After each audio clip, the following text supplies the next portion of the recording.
Hello everyone, welcome back to you all. At first, take my heartiest felicitation in this beautiful morning.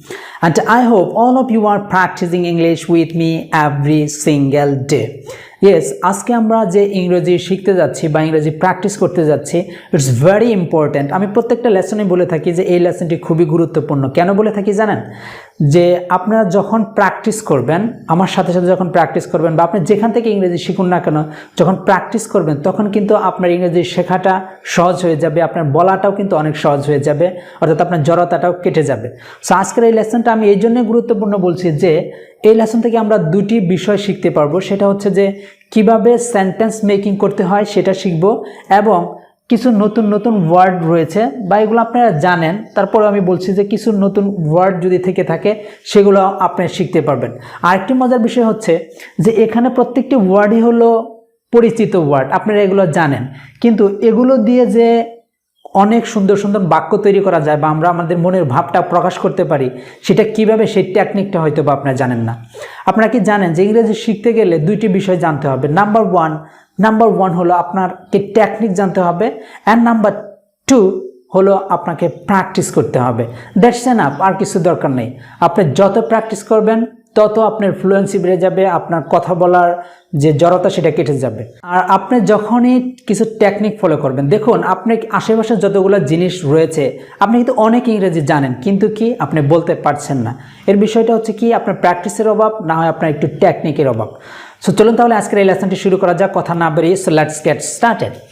ওকে, এখানে কিছু আমি word লিখেছি। এই ওয়ার্ডগুলো সবগুলো আমি ভার্বের থার্ড ফর্ম লিখেছি। এগুলো সবগুলো ক্রিয়া, ভার্ব, এবং এগুলো সবগুলো আমি থার্ড ফর্ম লিখেছি, অর্থাৎ ভার্বের আমি থার্ড ফর্ম ইউজ করেছি। সো এই সাইডে কিছু কথা আমি লিখেছি, এটা আমরা একটু পরে জানবো। সো আপনার টেকনিকও শিখবো, সেন্টেন্স মেকিং করাও শিখবো। সো মজার একটি লেসন। সো চলুন তাহলে শুরু করা যাক। দেখুন আমি যে এই কথাগুলো লিখেছি, এখন আমি সেন্টেন্স মেকিং করব। ধরুন এখানে যে ওয়ার্ডগুলো আছে এগুলো একটু পরে আমরা শিখাবো। সো এখানে ধরুন আমি একটি সাবজেক্ট দিলাম আই, দেখতে পাচ্ছেন? Yes, I. এখান থেকে আমি একটি ভার্ব নিব, অ্যাম।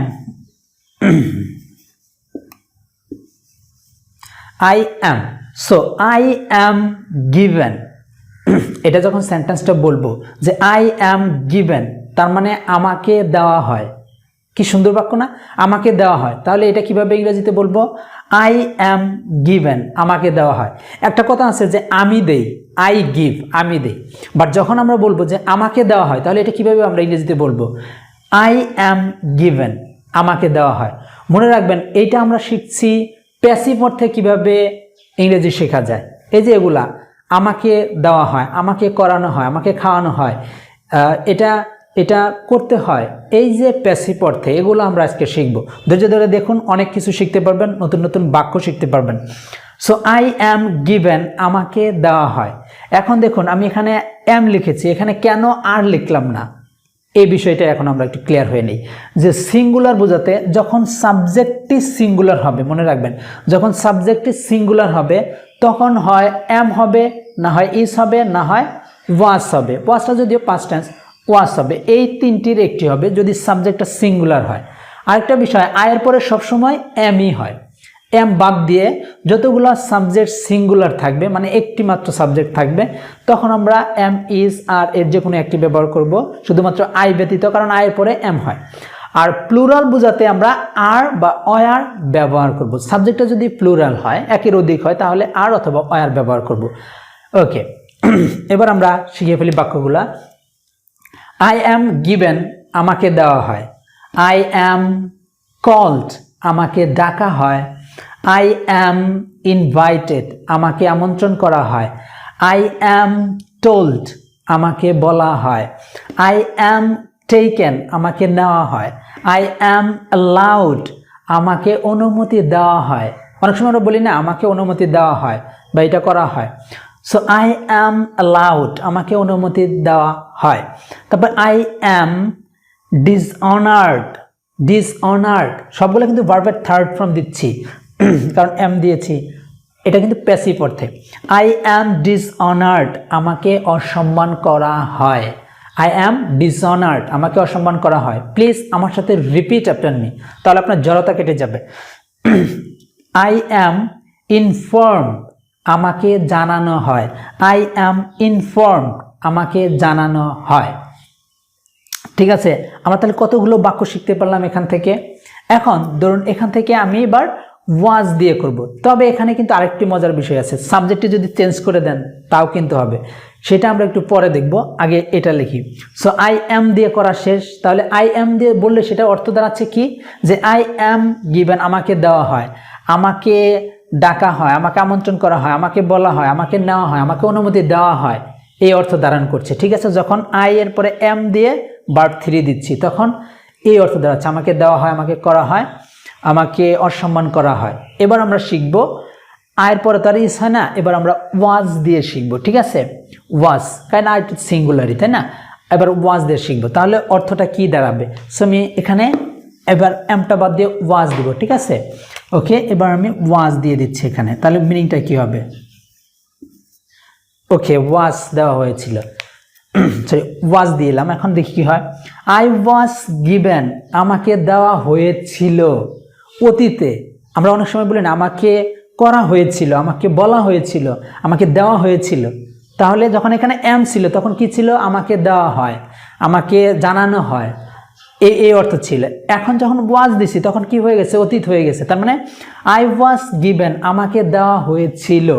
তারপরে আই ওয়াজ কল্ড, আমাকে ডাকা হয়েছিল। আই ওয়াজ ইনভাইটেড, আমাকে আমন্ত্রণ করা হয়েছিল বা আমাকে দাওয়াত দেওয়া হয়েছিল। আই ওয়াজ টোল্ড, আমাকে বলা হয়েছিল। আই ওয়াজ টেকেন, আমাকে নেওয়া হয়েছিল। Please repeat after me. I was taken, আমাকে নেওয়া হয়েছিল। আই ওয়াজ অ্যালাউড, আমাকে অনুমতি দেওয়া হয়েছিল, আমাকে অনুমতি দেওয়া হয়েছিল। ওকে, আই ওয়াজ ডিসঅনার্ড, আমাকে অসম্মান করা হয়েছিল। আই ওয়াজ ডিসঅনার্ড, আমাকে অসম্মান করা হয়েছিল। Okay, now I was informed, I was informed, আমাকে জানানো হয়েছিল। আই ওয়াজ ইনফর্মড, আমাকে জানানো হয়েছিল। কত সুন্দর কথা, কত সুন্দর মানে বাক্য তৈরি করছি। সো এভাবে আপনারা কিন্তু বাক্য তৈরি করবেন। সো এবার প্লুরাল দিয়ে কিছু কথা শিখব। যেমন এখানে সাবজেক্টটা চেঞ্জ করে দিলে আমাদের প্লুরাল হয়ে গেল, আমি তারপরেও লিখে দিচ্ছি। যদিও আপনারা এগুলো এখন সিস্টেমটা বুঝে গেছেন, আপনি নিজেই পারবেন, বিরক্ত বোধ করবেন, তারপরেও আমি দেখাচ্ছি, কারণ আমি জানি পরবর্তীতে আপনারা কখনো প্র্যাকটিস করবেন না, তাই আমার সাথে সাথে প্র্যাকটিস করুন প্লিজ। ওকে, এবার আমরা ওয়াজ বাদ দিয়ে দিলাম। হ্যাঁ, এবার সাবজেক্টটা আমরা একটু চেঞ্জ করে দিব। যেমন এখানে আমি দিয়ে দিব, কি দিয়ে দিলাম, আচ্ছা হি দিয়ে দিলাম। হ্যাঁ, হি, এর পরে কি হয়, এম না ইজ, হ্যাঁ ইজ হয়, তাহলে হি ইজ, এর পরে ইজ দিয়ে দিলাম। তাহলে এবার হি ইজ গিভেন, তাকে দেওয়া হয়। হি ইজ গিভেন, তাকে দেওয়া হয়। হি ইজ কল্ড, তাকে ডাকা হয়। হি ইজ ইনভাইটেড, তাকে আমন্ত্রণ করা হয়। হি ইজ টোল্ড, তাকে বলা হয়। হি ইজ টেকেন, তাকে নেওয়া হয়। এই যে এগুলাই, হি ইজ অ্যালাউড, তাকে অনুমতি দেওয়া হয়। হি ইজ ডিসঅনার্ড, তাকে অসম্মান করা হয়। হি ইজ ইনফর্ম, তাকে জানানো হয়। ঠিক আছে, সো আমি শর্ট করে দিলাম। এভাবে আপনারা আবার বারবার প্র্যাকটিস করবেন ভিডিওটি পজ করে। এবার আমি এখান থেকে ইজ বাদ দিয়ে এবার ওয়াজ দিয়ে দিলে কি হবে, সো ওই যে মিনিংটা একটু চেঞ্জ হয়ে যাবে। তাহলে হি ওয়াজ গিভেন, তাকে দেওয়া হয়েছিল। হি ওয়াজ গিভেন, তাকে দেওয়া হয়েছিল। হি ওয়াজ কল্ড, তাকে ডাকা হয়েছিল। হি ওয়াজ ইনভাইটেড, তাকে আমন্ত্রণ করা হয়েছিল।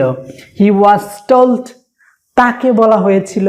হি ওয়াজ টেকেন, তাকে নেওয়া হয়েছিল। হি ওয়াজ অ্যালাউড, তাকে অনুমতি দেওয়া হয়েছিল।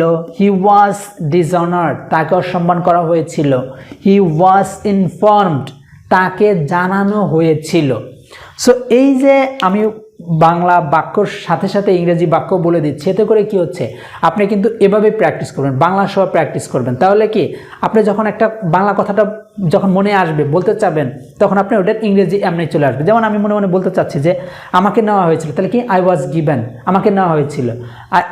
আমাকে দেওয়া হয়েছিল, আই ওয়াজ গিভেন, আমাকে দেওয়া হয়েছিল। আই ওয়াজ গিভেন, আমাকে দেওয়া হয়েছিল। তাহলে আমাকে ডাকা হয়েছিল, আই ওয়াজ কল্ড, আমাকে ডাকা হয়েছিল। আই ওয়াজ কল্ড, আমাকে ডাকা হয়েছিল। আর যদি বলে তাকে নেওয়া হয়েছিল, তাহলে হি ওয়াজ গিভেন, তাকে নেওয়া হয়েছিল।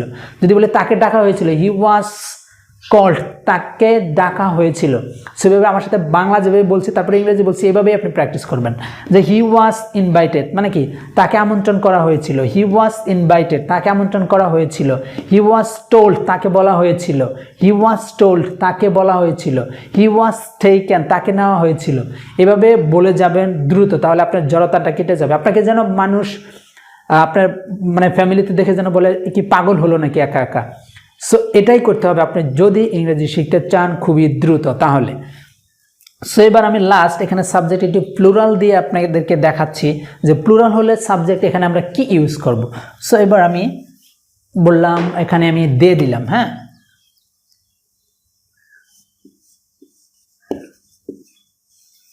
দে এরপরে কি হয়, ইস নাকি আর, দেখুন প্লুরাল একের অধিক, দে তারা, তাই না, তাহলে এখানে আর হবে অথবা অয়ার হবে। আমি আগে আর দিয়ে দেখাচ্ছি, ওকে আর দিয়ে দেখাচ্ছি, তাহলে আমি 3টা 4টা দেখাবো আর বাকিটা প্র্যাকটিস করে নেবেন। দে আর গিভেন, তাদেরকে দেওয়া হয়। দে আর গিভেন, তাদেরকে দেওয়া হয়। দে আর কল্ড, তাদেরকে ডাকা হয়। দে আর কল্ড, তাদেরকে ডাকা হয়। দে আর কল্ড, তাদেরকে ডাকা হয়। দে আর ইনভাইটেড, তাদেরকে আমন্ত্রণ করা হয়। দে আর ইনভাইটেড, তাদেরকে আমন্ত্রণ করা হয়। দে আর টোল্ড, তাদেরকে বলা হয়। দে আর টেকেন, তাদেরকে নেওয়া হয়। দে আর টেকেন, তাদেরকে নেওয়া হয়। দে আর অ্যালাউড, তাদেরকে অনুমতি দেওয়া হয়। দে আর ডিসঅনার্ড, তাদেরকে অসম্মান করা হয়। দে আর ইনফর্ম, তাদেরকে জানানো হয়।